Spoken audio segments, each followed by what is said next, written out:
Sepasang suami istri, Pak Sutri, lansia ditemukan meninggal dunia di dalam rumah setelah lama tidak terlihat.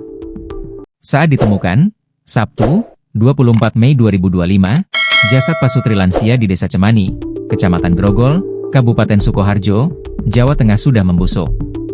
Pak Sutri lansia tersebut adalah Basuki Wibawa, 78, dan Erna Retnawati, 81. Penemuan jasad ini berawal dari kecurigaan tetangga yang tidak melihat Basuki dan Erna keluar rumah selama beberapa pekan terakhir. Ketua Rukun Tangga, RT, Panut, 69, menerima laporan dari tetangga dan memutuskan untuk memeriksa keadaan mereka. Saya menerima laporan dari tetangga. Korban tak pernah keluar rumah, kemudian saya masuk rumah dan tercium aroma tak sedap yang sudah berbau dari depan rumah korban, ujarnya saat ditemu tribunsolo.com, Sabtu, 24 Mei 2025. Setelah masuk ke dalam rumah, aroma busuk semakin terasa. Sesampainya di depan pintu aroma busuk semakin terasa.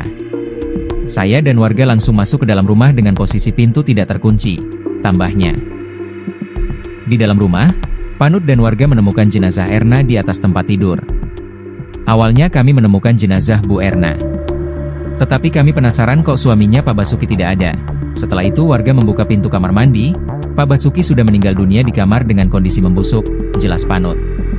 Panut menduga Basuki meninggal lebih awal di kamar mandi, sedangkan Erna meninggal karena sakit stroke. Bu Erna ini sakit stroke, setiap hari yang melayani suaminya Pak Basuki. Kemungkinan karena Pak Basuki jatuh di kamar mandi, Bu Erna tidak ada yang merawat lalu meninggal dunia, ungkapnya. Kedua pasangan suami istri tersebut memiliki satu anak laki-laki yang saat ini merantau di kota Bandung. Mereka hidup berdua hingga akhir hayat di rumah tersebut.